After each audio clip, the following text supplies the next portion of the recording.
Welcome to Sleepy Tales, a place where myths and legends are told slowly and softly to help you gently fall asleep. Before we begin, I'd love for you to share where you're from and what time it is where you are.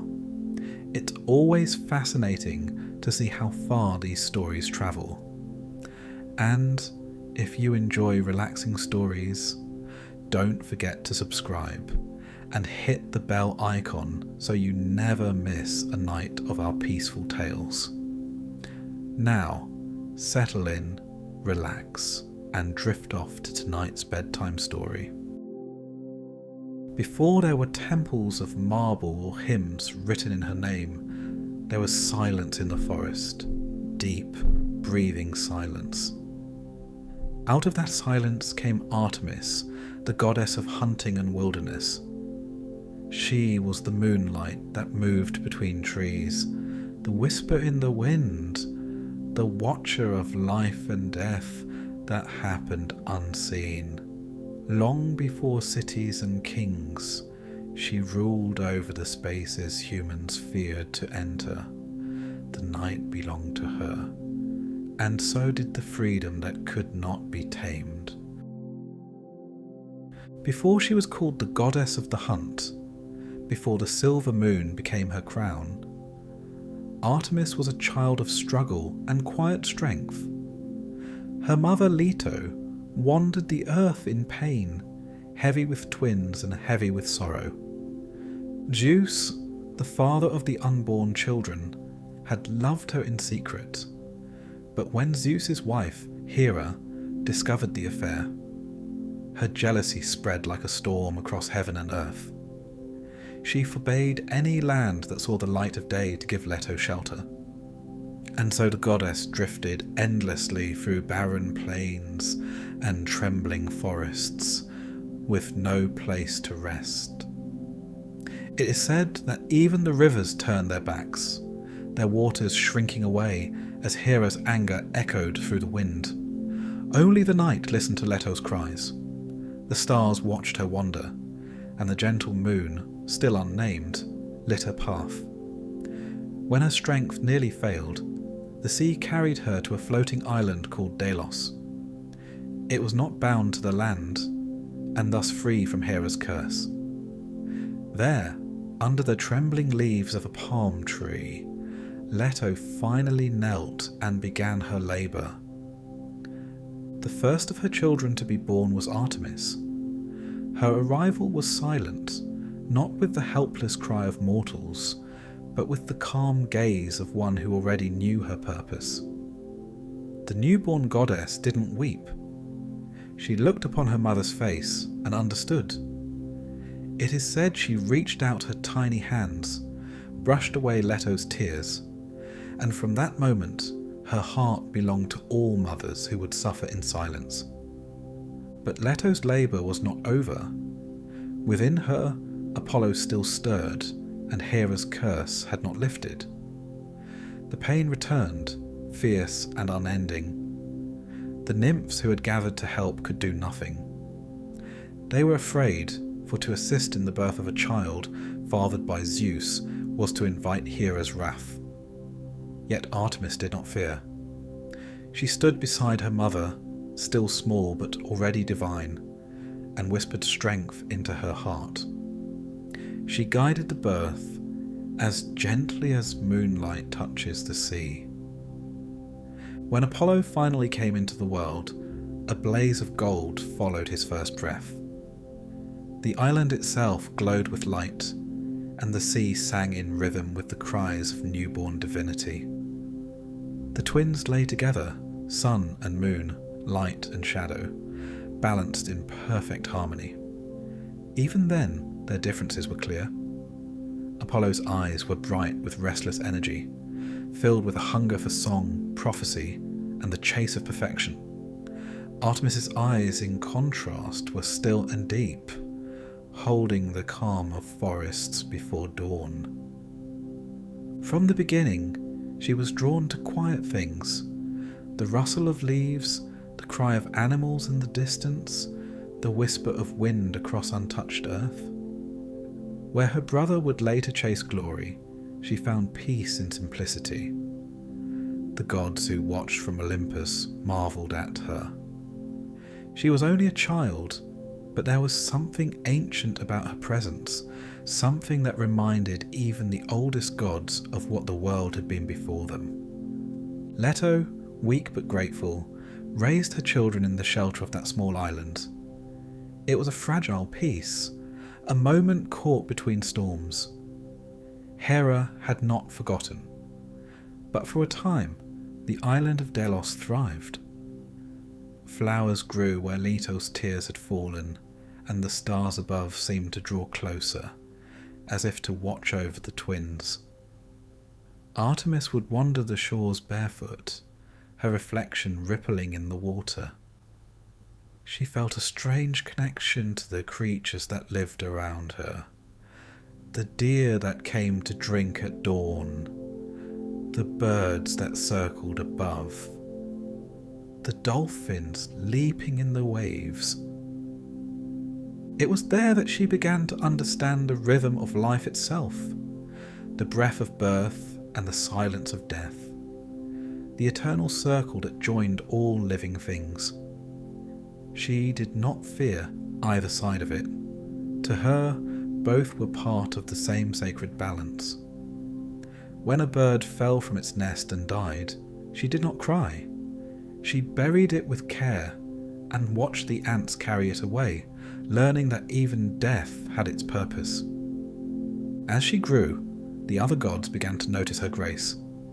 Even Zeus, mighty as he was, saw in her a purity untouched by pride or ambition. She did not demand temples or offerings.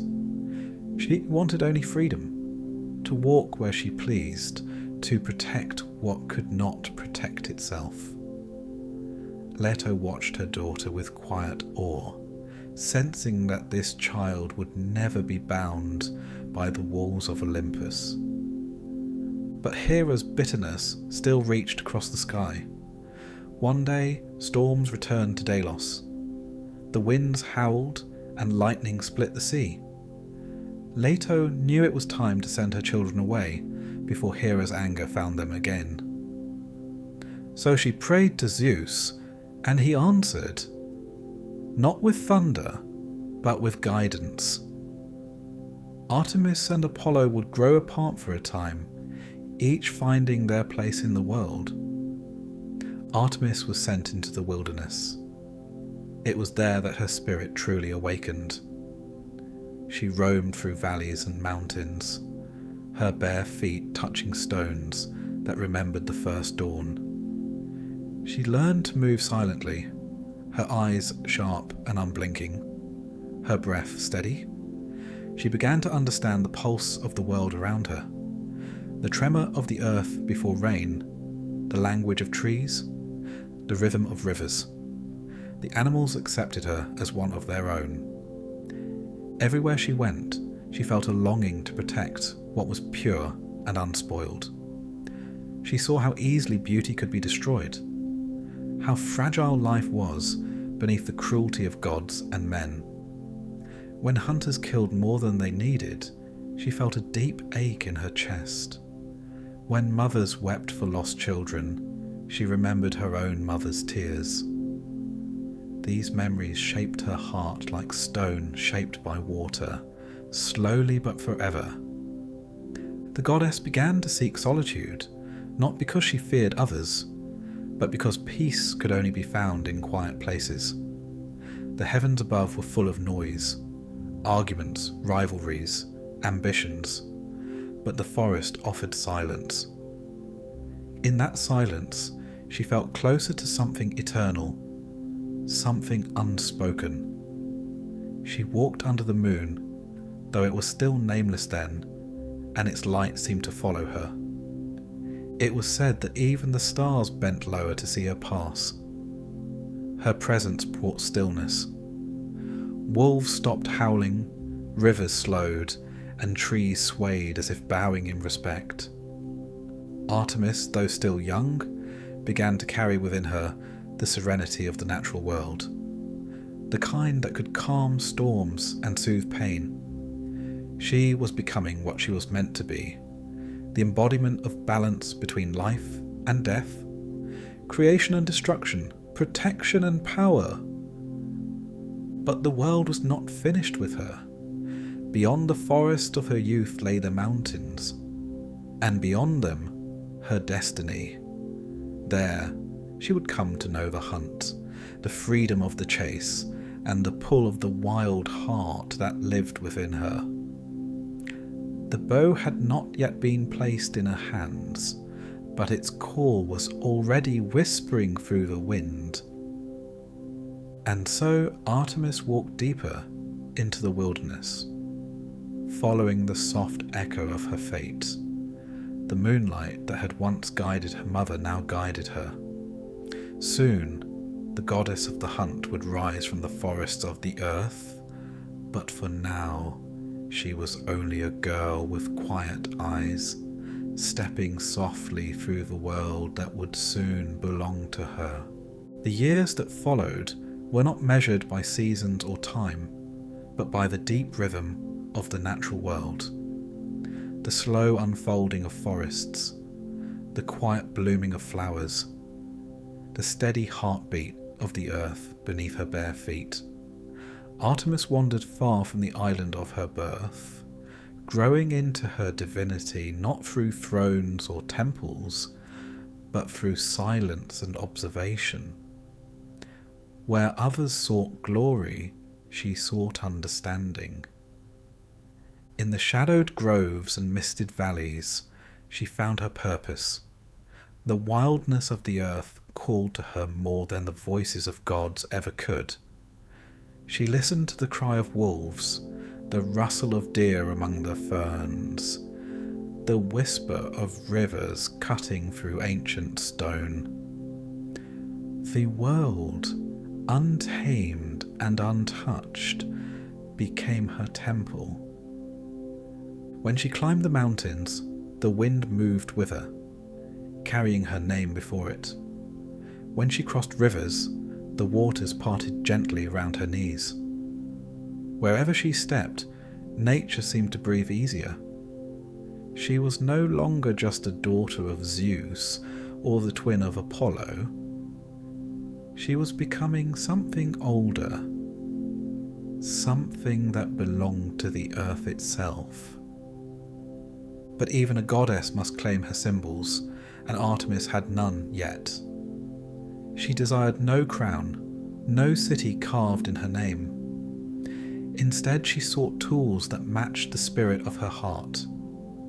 From the divine forge of Hephaestus, she asked for a bow as bright as the first moonrise, and arrows that would never miss their mark.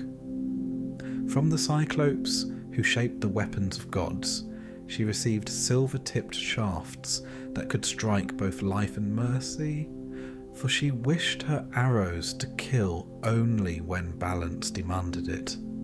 Her quiver shimmered like starlight, and when she held the bow for the first time, it felt as though it had always belonged in her hands. She drew it easily, with strength that belied her slender frame, and her arrow found its mark, a stag grazing in the shadows. Yet as she stood over the fallen creature, she did not rejoice. She knelt, placed her hand upon its still form, and whispered a prayer to the forest. She promised never to hunt in cruelty, never to kill without reverence. From that vow, her title was born. Artemis, goddess of the hunt, guardian of life and death alike. The forest soon filled with her followers, not mortals seeking power, but spirits drawn by her calm authority. Nymphs came first, shy and playful as the rivers they guarded. They found in her a kindred soul, one who loved the wilderness as they did. Artemis welcomed them, not as servants but as sisters. Together they roamed through the valleys and woods, running barefoot through dew and moonlight, laughing among the trees. They had no fear, for under Artemis's watch, no beast or god could harm them.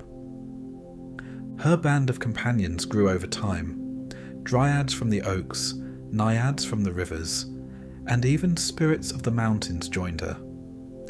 They shared her vow to remain free, untouched by marriage or domination. The world of men, with its wars and desires, had no place in their lives. They lived in harmony with the wild, hunting only what they needed, protecting what they loved. Their days were filled with motion: the pull of the bowstring, the chase of the deer, the song of the wind through branches. Artemis herself became the image of freedom. She moved like moonlight through the trees, her silver bow glinting in the dark. Wild animals followed her: the bear, the stag, the wolf, the hawk. To them, she was both hunter and protector, a goddess who understood the sacred balance between taking and giving. It was said that no creature feared her unless it broke the laws of nature itself. As she roamed, her bond with the moon deepened. Its pale glow seemed to mirror her quiet strength. She began to rise and fall with it, her spirit waxing and waning in rhythm with its light. When night fell, she walked beneath it as if it were her own reflection cast across the heavens. In time, mortals began to lift their eyes to the sky and whisper her name when the moon was full. They called her the light in darkness, the silent huntress, the silver queen of the night. Though she never sought worship, offerings began to appear at forest edges: small bowls of milk, garlands of flowers, the first fruits of harvests. Mothers prayed to her for safe childbirth, for she had aided her own mother's pain. Maidens prayed for strength and protection. Hunters prayed for fairness in their pursuit. Artemis listened to all of them, not as a distant goddess, but as a guardian walking among them, unseen but present. Yet for all her gentleness, there was a side of her that no one dared test. Her love for purity and freedom was fierce, and her anger, when roused, was silent but absolute. There were those, mortal and divine, who forgot this truth and paid dearly for it, but that time had not yet come. For now, the forests still knew peace under her watch, and her arrows slept in their quiver. Her brother Apollo visited her often, golden and bright, his laughter echoing through the trees. Though their paths were different, he the sun, she the moon, they shared a bond that nothing could break. He brought her music and stories of Olympus. She offered him quiet reflection and the cool stillness of the night. Together they balanced each other, light and shadow, order and wildness. But as centuries passed, whispers began to drift through the air. Whispers of mortal pride, of kings who thought themselves untouchable, of men who sought to conquer what should never be owned. Artemis watched from the treetops, her silver eyes sharp. She saw the growing arrogance of humankind, the cutting of forests, the cruelty of hunters who killed for sport, the taking of life without need. She did not strike, not yet, but the forest around her seemed to wait for her command. Even among the gods, her independence stirred unease. She had refused every suitor, mortal and divine. When Zeus offered her a place of honour beside him, she asked only for eternal freedom, eternal youth, and the right to roam wherever she wished. He granted it, perhaps out of guilt, perhaps out of admiration. Thus, she became one of the few gods who owed allegiance to none. But with freedom came loneliness, a soft ache she did not yet understand. Sometimes, as she walked under the moon, she felt the pull of something unspoken. She would pause to watch the reflection of stars in still water and feel an emptiness echoing beneath her calm. It was not the longing for love, not yet, but the first whisper of what would one day come. The world of Artemis was changing. The forests were still vast, but shadows were growing within them. Not of trees, but of destiny. Somewhere beyond the horizon, the figure of a great hunter named Orion began to take shape, walking toward her story, as if drawn by the same moon that guided her steps. And though Artemis did not yet know his name, the air itself seemed to shift, carrying with it the faint scent of something new. Something that would test even the heart of the untamed goddess. For a long time, Artemis believed that love was a storm meant for others. She had seen what it did to gods and mortals alike, their peace traded for longing, their reason lost to desire. She had watched her father fall into countless affairs, and her mother wander in sorrow because of them. Even the nymphs who followed her sometimes looked to the sky with yearning in their eyes. And Artemis would remind them softly, the heart that belongs to no one remains free. She kept her own heart untouched, wrapped in stillness, guarded like the hidden spring of a forest where no footsteps had ever fallen. But even a goddess who loves solitude cannot always keep the world at a distance. One day, as she roamed through the forests of Chios, she sensed a presence moving with her rhythm. It was not the rustle of prey or the tread of a god, but something in between, strong, human, yet unafraid. When she turned, she saw a man walking among the trees with a bow in hand, his movements sure and graceful. His eyes lifted to the horizon rather than to her. He was Orion, son of Poseidon, the greatest mortal hunter to ever walk the earth. He was tall and broad-shouldered, with the calm confidence of one who knew the forest as she did.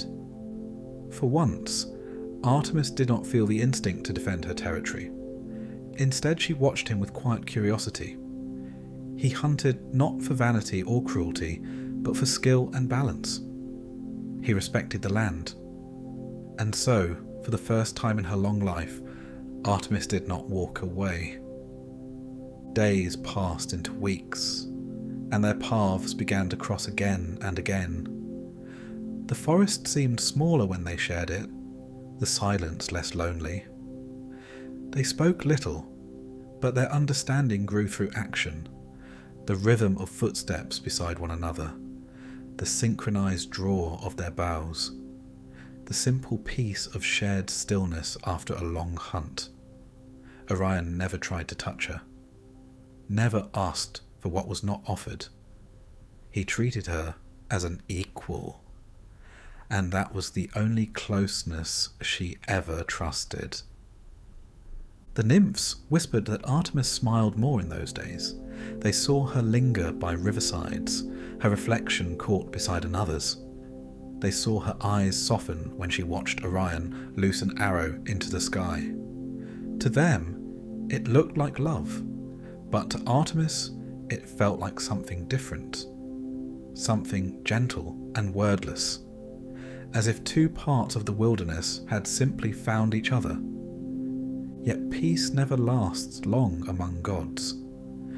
Rumours spread quickly, carried by the jealous and the curious alike. Apollo, bright and proud, watched from afar. He loved his sister fiercely, but in his heart he could not bear the thought of anyone standing beside her. To him, she was purity, untouched by the desires of mortals. Orion's friendship felt like an insult to that image, a threat to the balance that bound sun and moon together. Some say that Apollo acted out of jealousy, others that it was fate.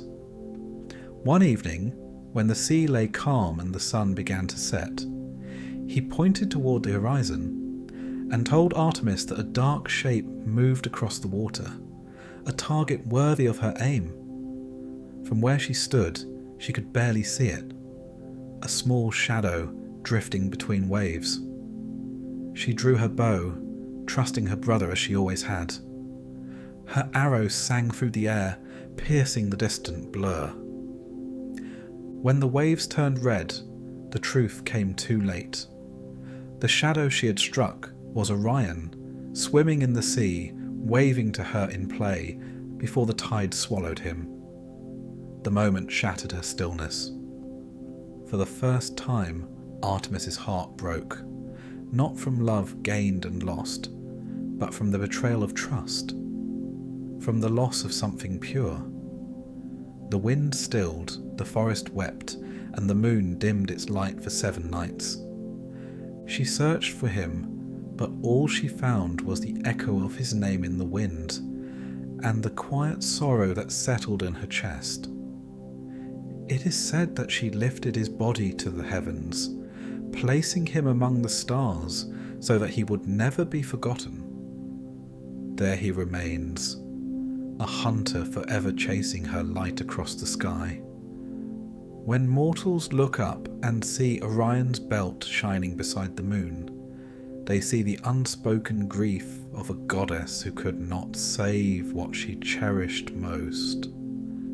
After that, Artemis grew quieter. She walked alone again, not because she feared love, but because she had learned what it cost. The forest that had once felt alive with laughter now seemed to hum with a memory. The nymphs noticed the change. She still smiled, still hunted, still protected them, but her gaze often drifted upward at night, toward the stars she herself had arranged. Other suitors came in time, gods, mortals, spirits, all drawn by her beauty and power. Some tried to win her favour with gifts, others with praise, but she turned them all away. To the god Pan, who tried to charm her with his pipes, she offered silence. To Alpheus, who chased her through rivers and shadows, she became mist and vanished. Her refusal was never cruel, only certain. She did not hate love. She simply refused to be ruled by it. Her vow to remain free was not a rejection of feeling, but a devotion to her nature. Love, she believed, was a form of belonging, and belonging meant surrender. She could not surrender, not to a man, not to a god, not even to fate. Her heart, though capable of deep emotion, belonged only to the untouched spaces of the earth, to the birth and death of living things, to the rhythm of the moon that watched her from above. Yet even in solitude, she carried Orion with her.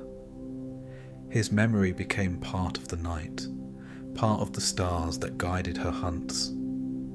Sometimes, when the air was still and the moon bright, she would feel his presence beside her, a whisper of movement through the trees, a familiar calm that stirred no pain, only remembrance.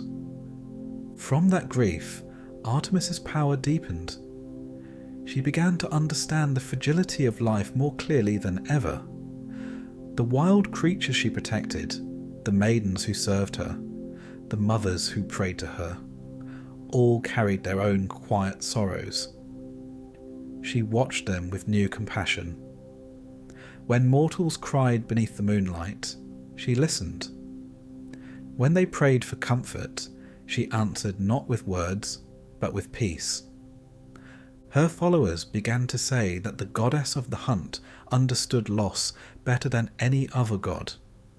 They said she moved through forests not only as a hunter, but as a healer, touching the world with the same hands that once held death. The moon that followed her no longer shone with cold light. It glowed with tenderness, soft and silver, like forgiveness made visible. But forgiveness did not erase pain. Deep within her, Artemis still carried the wound of Orion's fall, a quiet ache that would never fade. It did not weaken her. It made her whole. From that ache, her wrath would later rise. The kind of wrath that protects rather than destroys, that demands respect for what is sacred and untouchable. And soon, the world would test that wrath. Mortal pride would again challenge the balance of nature, and the goddess who once wept for love would learn what it meant to wield her power without mercy. Artemis's quiet solitude was often mistaken for gentleness, but the stillness of a forest can be deceptive. Beneath the soft, silver glow of the moon, beneath the gentle rustle of leaves, there was a power that could not be measured by strength alone. It was the authority of the wild, the certainty of balance, and the unyielding will of a goddess who demanded respect for the sacred. Those who crossed her, intentionally or not, would learn that even beauty can strike with lethal precision. One story travelled swiftly among mortals and gods alike, the tale of Actaeon.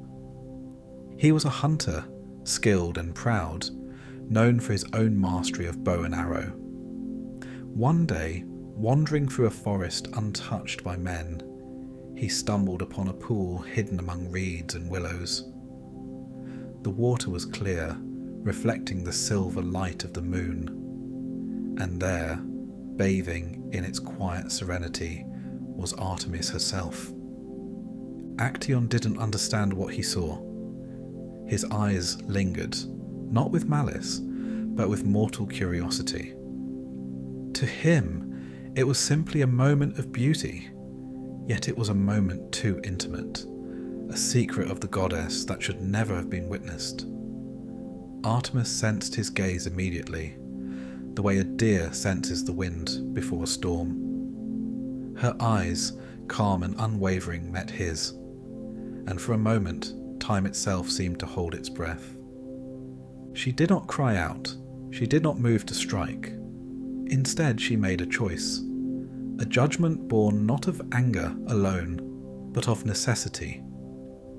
Actaeon had seen what was forbidden, and for the sanctity of her solitude and the sacredness of her being, there could be no leniency. With a whisper as soft as the rustle of leaves, she turned him into a stag. His mind remained human, but his body became that of the hunted. His bow dropped from his hands. His voice became the bleat of fear. The hounds he had once commanded now chased him through the forest, and he ran as he had never run before, until exhaustion claimed him and he fell. The lesson spread like fire through both mortal and divine worlds. Artemis was not cruel, but she was absolute. Her wrath was order itself, a reminder that boundaries existed, and that violation of those boundaries demanded recognition. Another tale tells of Niobe, the queen of Thebes, who boasted of her children and mocked Leto for having only twins. Niobe's pride was vast, her words sharper than any sword. She belittled the mother of Artemis and Apollo, claiming superiority in fertility and divine favour.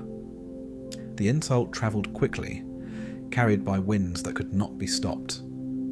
Artemis heard it, not with impatience, but with the steady calm of inevitability. She did not act rashly or with cruelty born of emotion, but with precision guided by justice. The huntress of the moon took up her bow, not to delight in death, but to restore balance and honour where it had been denied. Arrows flew swiftly, silently, and Niobe's children fell one by one. The queen's grief became her lesson, her pride shattered by the very truth she had mocked. Leto's power had been slight, but the vengeance of her children was absolute. Artemis and Apollo together enforced the sacred law. Hubris against the divine must be corrected, and insult to the pure could not remain unpunished.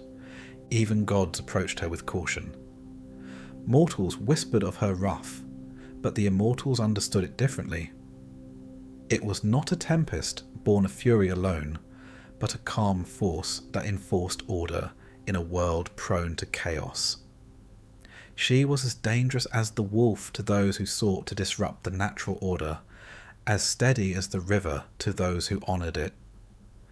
The moon, her constant companion, illuminated both her path and the path of those she judged, yet her wrath was measured. Artemis did not strike out of jealousy, nor out of vanity. She punished those who threatened the sacred, the sanctity of life, the purity of the innocent, the freedom of the wild. Her arrows were precise, her actions deliberate.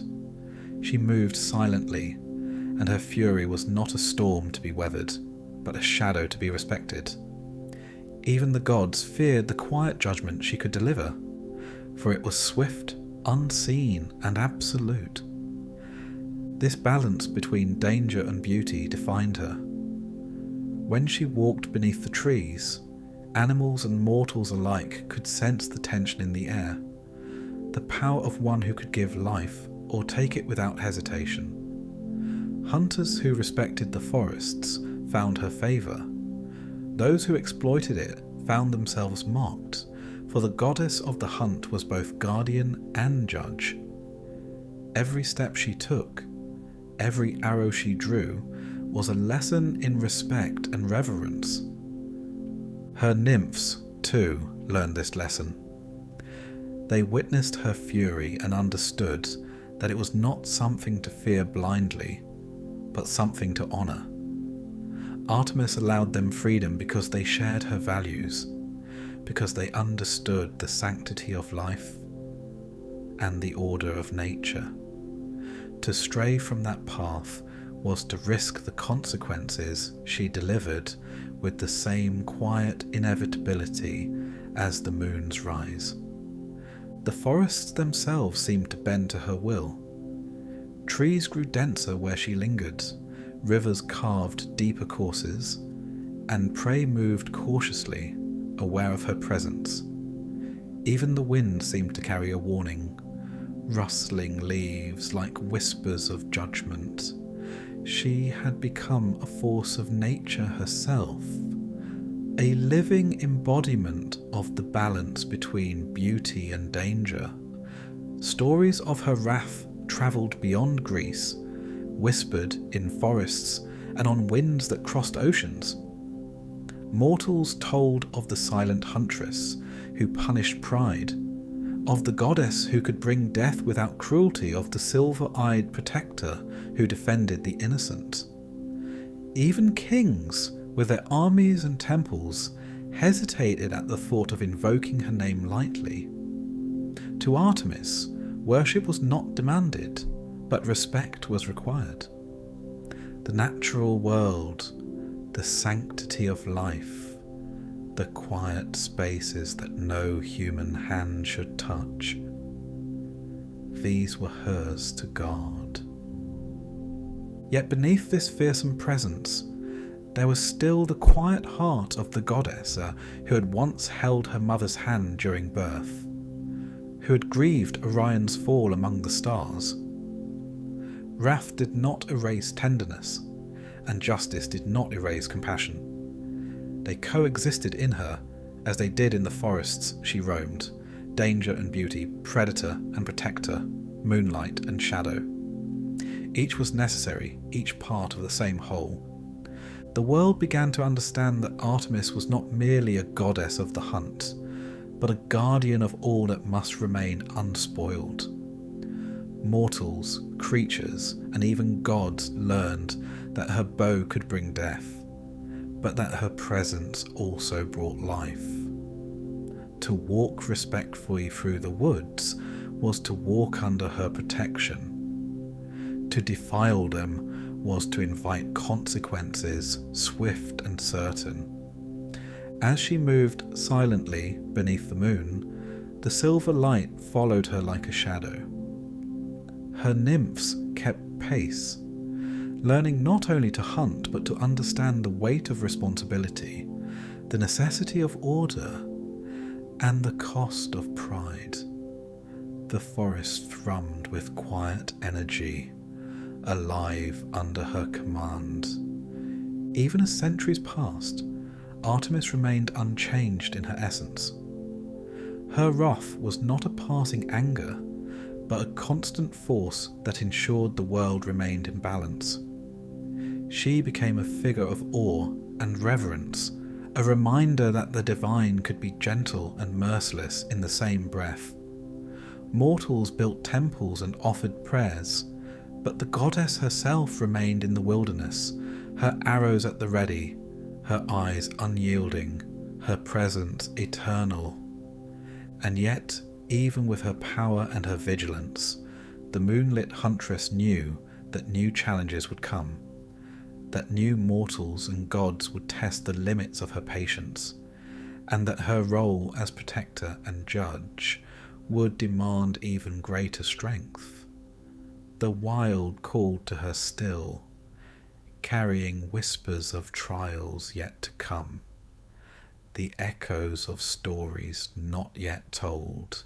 Time moved differently for Artemis than it did for mortals. Centuries passed in the blink of an eye, kingdoms rose and fell, and the forests shifted beneath the weight of new generations. Yet she remained unchanged. Her feet still touched the earth as lightly as they had when she first wandered the wilderness of her youth. Her bow, silver and shining, never dulled. The moon followed her still, casting pale light on paths that few had the wisdom to tread. She had become more than a goddess of the hunt.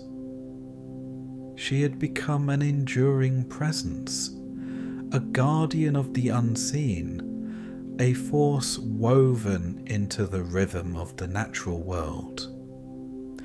Artemis moved through the forests as she always had, yet the world had grown larger, filled with cities, roads, and the sound of mortal ambition. She navigated the wilderness with ease, slipping between shadows and trees, guiding travellers who lost their way at night. Many never knew she was there. They only felt the soft wind that cooled their fevered brows, or saw the glimmer of moonlight on a river that led them safely home. In this way, she became a silent protector, an unseen force that intervened without recognition or expectation. Her connection to life remained unchanged. The goddess of childbirth was no longer just the daughter of Leto, who had aided her mother's pain. She had become a symbol of hope for mothers across generations. The quiet comfort she offered was not found in words or prayers alone, but in the strength she inspired. Mothers, walking through pain and fear, sometimes whispered her name and felt steadiness in their hearts. They sensed her presence in the soft rustle of leaves, in the steady light of the moon streaming through a window, in the subtle assurance that the earth itself was watching over them. At the same time, she continued to defend the wilderness, protecting creatures that could not speak for themselves. Forests, mountains, rivers, and meadows were her domain, and she moved through them with grace and certainty. Predators and prey alike respected her, not only for her skill as a hunter, but for her understanding of balance. She took only what was necessary, never more, and gave life back whenever she could. The animals of the wild became her companions once again. Deer, wolves, bears, and birds alike, all moving as if they knew the goddess walked beside them. Even in the modern world, Artemis's influence endured.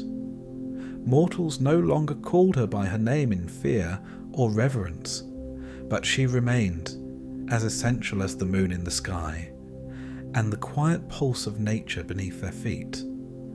The forests still whispered her presence to those who listened carefully. Travellers still found paths illuminated by unseen hands. The wounded animals and unprotected young felt the touch of her unseen guidance. Artemis did not need worship or offerings. She existed because the world required balance, and balance required her vigilance. Her solitude, once a shield against the distractions of love and desire, became a gift. She had walked through centuries without surrendering to passion or pride, and through that freedom she had learned the truest form of power: to exist wholly without compromise, yet without cruelty. The memory of Orion, the grief she had carried, the lessons she had delivered to mortals and gods alike, all remained within her as quiet strength, shaping the way she moved through time. She did not need companionship. Her heart was full with the rhythm of life itself. As the centuries continued, the moon became more than a companion. It became a mirror of her essence. Its phases reflected her constancy, full and bright in her vigilance, crescent in her moments of quiet reflection, shadowed when the world grew harsh and cruel. Yet she never faltered. Her bow remained ready, her arrows poised to act when the balance of life was threatened. The hunters who disrespected nature, the kings who sought to claim what was sacred, the mortals who acted out of pride or cruelty, they all remained subject to her quiet justice, though few ever saw her coming. The legacy of Artemis grew beyond myth. She became more than the stories of Actaeon or Niobe, more than the legend of Orion's belt, or the nymphs who followed her through ancient woods. She became a symbol of freedom itself, untouchable, unclaimed, never subdued.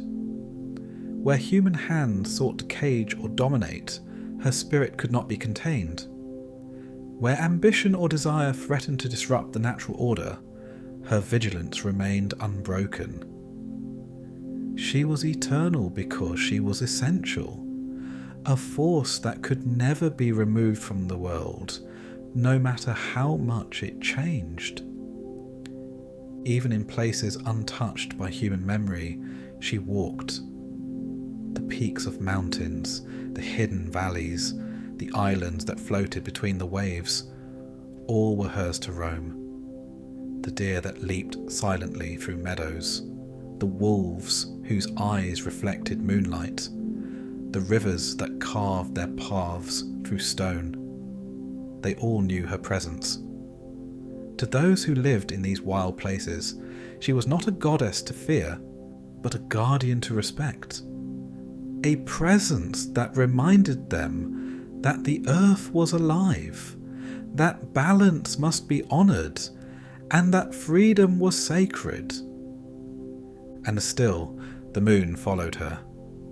It rose every night, casting silver over the forests and hills, illuminating the paths she walked, the arrows she knocked, the unseen hands she lent to guide and protect. Sometimes, when the wind was calm and the stars hung low, mortals claimed to see a figure moving through the woods, silver bow in hand, her footsteps lighter than any mortal's. They felt a peace they could not explain, and though they never saw her face, they knew that a presence watched over the forests, over the animals, over those who needed care and protection. Time passed, empires crumbled, and civilizations rose in the spaces between forests. Yet Artemis remained, untouched by ambition, untouched by the passage of years. She was both constant and invisible, a paradox held in the quiet strength of a goddess who had chosen freedom over companionship, vigilance over indulgence, and justice over whim. Her arrows continued to fly where they were needed, silent and precise, ensuring that the world did not lose its balance. The forests thrummed with life under her care. Rivers sparkled with the light of the moon. Animals moved with the calm certainty of one who knows they are protected. Travellers found safe paths in the night without knowing why. Mothers felt unseen strength beside them in their pain. And all of this, silent and steady, was the work of Artemis. Eternal and unyielding, the goddess who had walked through centuries and would walk for centuries more. Her heart, once tested by grief and the fleeting presence of friendship, remained whole and unclaimed. Her purpose was larger than any mortal understanding. She was not a goddess to be won or possessed. She was an idea, a force, a presence that demanded reverence and inspired awe. She was the eternal huntress, the guardian of life and death, the unseen protector of the untouched and sacred. And so, beneath the pale silver light of the ever-watchful moon, Artemis continues to walk. Her bow gleams quietly in the shadows, her arrows rest lightly at her side, and the forests hum with her presence. Travellers find their way, mothers draw strength, animals roam safely, and the world, despite its chaos and ambition, feels the touch of something older and wiser than itself. In every untouched forest, in every hidden river, in every quiet mountain glade, she remains, the eternal huntress. The world may change, but she does not. She is freedom. She is vigilance. She is balance. She is Artemis, and she walks still.